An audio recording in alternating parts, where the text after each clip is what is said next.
Hey guys, it's another beautiful day, and we're going to be looking at Africa today.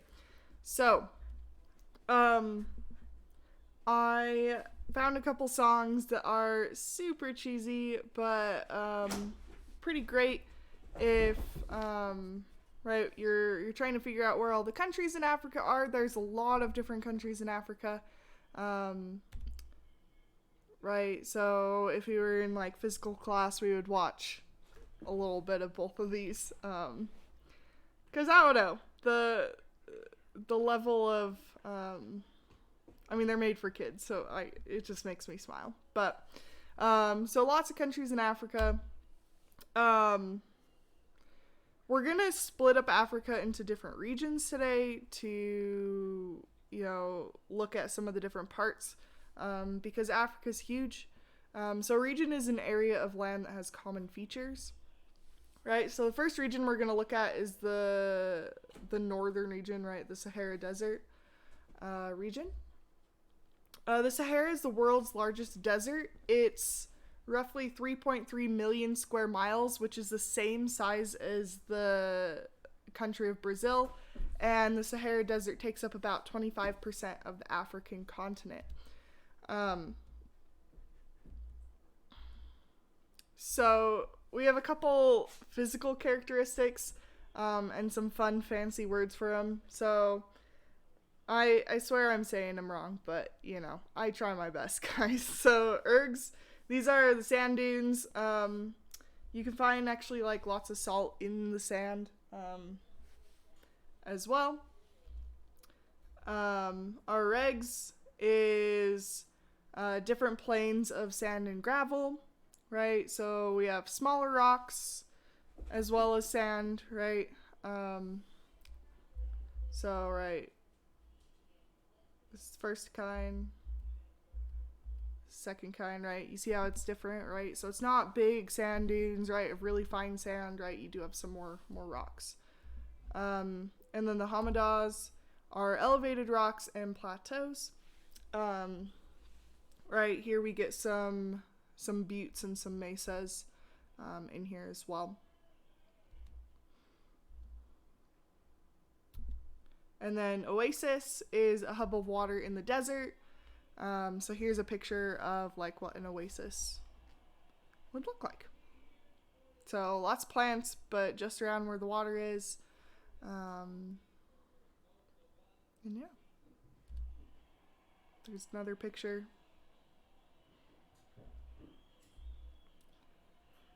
So with the Sahara Desert, because it's so intense, like weather and climate and everything like that, I think it's really interesting to look at the plants and animals because if you haven't learned already, I love animals. So,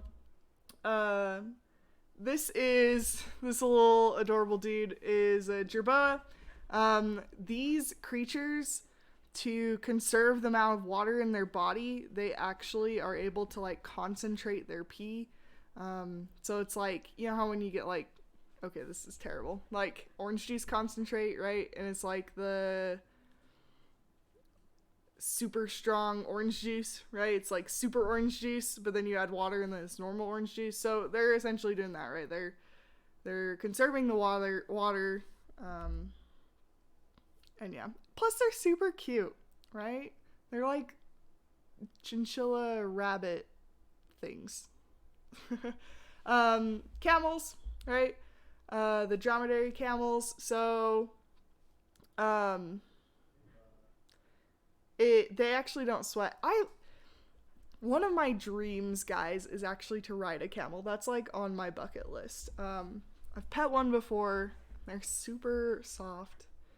And it's pretty cool. But they're able to like conserve lots of water, right, within their bodies, as well as like kind of like use that as well as like their furs like as insulation, right, to stay safe. Scorpions are able to actually absorb water from their prey, right? When they eat their prey, they can absorb water from that. And then plants, lots of the plants in the Sahara, I mean, they've found like plants with 80-foot roots, or, you know, just like no vegetation for miles in these areas. So part of, well, right underneath the Sahara region, we have the Sahel region. This is semi-arid. So it's semi-arid, meaning it's like kind of dry. Parts of it are more dry than other parts. We do have a fertile delta off the Niger River. Like Nigeria, Niger, okay. Niger is another way to say it if you're like French. These areas are flat, barren plains. And they do have a rainy season, which is really key to everything that goes on in this area. Plants and animals that live there. So their plants, their green vegetation only comes out during their rainy season. And right, the animals go and eat it up real quick, or humans go and quickly harvest a lot of it. This is an area that we see a lot of desertification, meaning that a lot of the land is turning into more desert, right? The Senegal gerbil is the most common animal in this area, and it consumes actually 10% of the plants. I don't know where oh, there we go. And then I always thought these trees were super cool. They're actually drought and fire resistant. Baobab trees. So cute. We also could find like zebu cattle. Look at their ears, guys. Like crazy, right? Cram grass and acacia. Next kind of region is the Ethiopian highlands. They're 80% of Africa's tallest mountains are in this area. It's created from a magma bubble. So right, the magma, right? The melted rock and under the Earth's crust, right, made a bubble and like pushed everything up.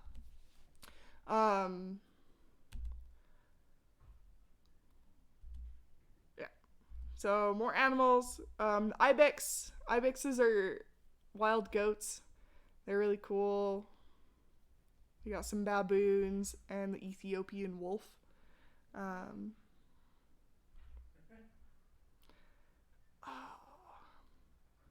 So these baboons, it's like, so we I think I put all these videos in the additional resources today if you want to watch them. But they like, I don't know if you can see it here, but he's like flipped his lip like up his face, right? Like that's the inside of his lip, and it's super crazy. Plants, Ethiopian rose, and there's like these banana-like plants as well. The savanna, so that's everything in the yellow on this map. So a good chunk of Africa is savanna. It's about 5 million square miles. It covers around 50% of Africa, and it's most of Central Africa. It's usually what people think of when they think about like Africa, right? If I was like, oh, imagine, you know, the landscape of Africa, this is probably what you'd think of. It has the highest concentration of large mammal species of anywhere in the world, right? So in these pictures, we got lions, we got giraffes, we got zebras.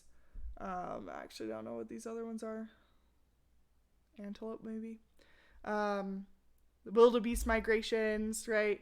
If you've ever seen like Lion King, right, and like all the wildebeest like go down that super steep cliff, and you're like, oh, it's just because it's a cartoon. Actually, no, right? So this is a video of so you see all the wildebeest at the top, and they go like straight down that cliff, and it's super crazy. Really cool stuff. The Swahili coast. Let me go back 1 second. The savanna is like grassland. I guess I probably should have said that better. So the savanna is like grassland, so we got lots of plains. They are also really reliant on like rainy seasons. You got lots of migrations of animals in that area to go to where the plants are. But they do have trees, right, which is, you know, like giraffes love it there and stuff like that, and all that good stuff. The Swahili coast. So along this coast, we have coral reefs and barrier islands that protect this area from like a lot of like natural disaster kind of stuff. Hurricanes and the like. Kenya. So this video is by the same person who made the Mongolia video that I had you guys watch. So if you really liked the Mongolia video, I'm pretty sure I have this one in the additional resources as well. But he made a Kenya one. So that's, if you're interested in that. This is an elephant shrew sticking out his tongue because he's freaking adorable. This is a bush baby, also adorable. And this is a picture of like mangrove forests, right? And a lot of the things about these plants and animals, right, are really influenced by, right, the physical geography of these areas. Rainforests, so the Congo River Basin area, a lot of the rainforests in this area have been destroyed by development, agriculture, and forestry. So that's all man-made. Basically, people are cutting down trees, right?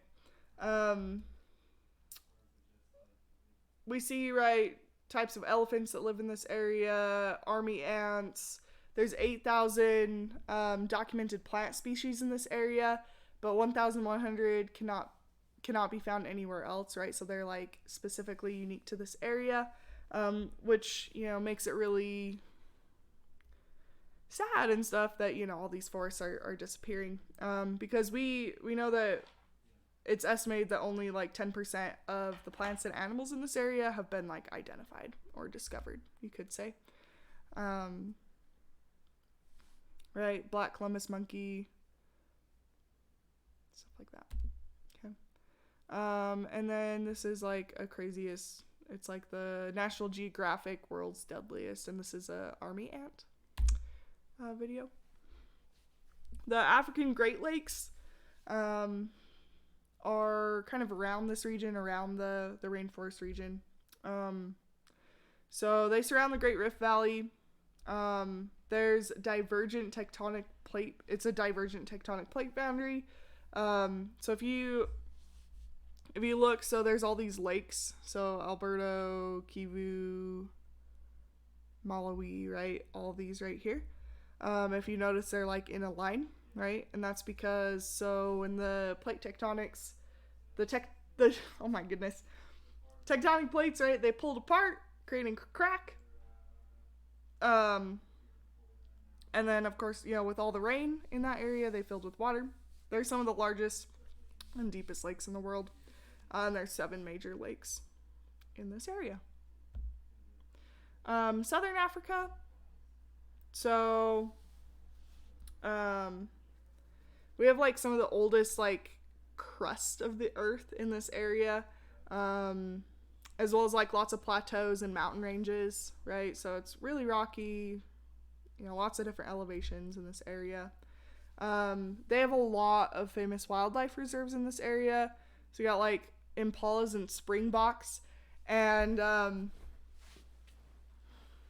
guys, if you don't want to watch any of the other videos, that's fine. But please look up springbok pronking. This video clip is from like it's a BBC World thing, but it's, I don't know, it's one of those things that just, you can't help but smile kind of a thing. It's just like, what are they doing? But yeah, so they pronk, which is kind of like a celebratory bounce, they're just like bouncing all over the place because they're happy, right? I don't know. I hope all of you today, just feel as happy as a springbok who is pronking, right? Plants. Lots of flowers in this region. 20% of Africa's floral, like flowers are grown in this area. This is South Africa's national flower, the giant protea. But look how big it is, like, in this bouquet. Like, what? It's huge. Anyway, thanks for letting me geek out about all the plants and animals in Africa. We'll be looking more into a lot of other things as we move forward. And if you have any questions about the assignment today or anything like that, just, please let me know. Reach out to me. Have a great day, guys.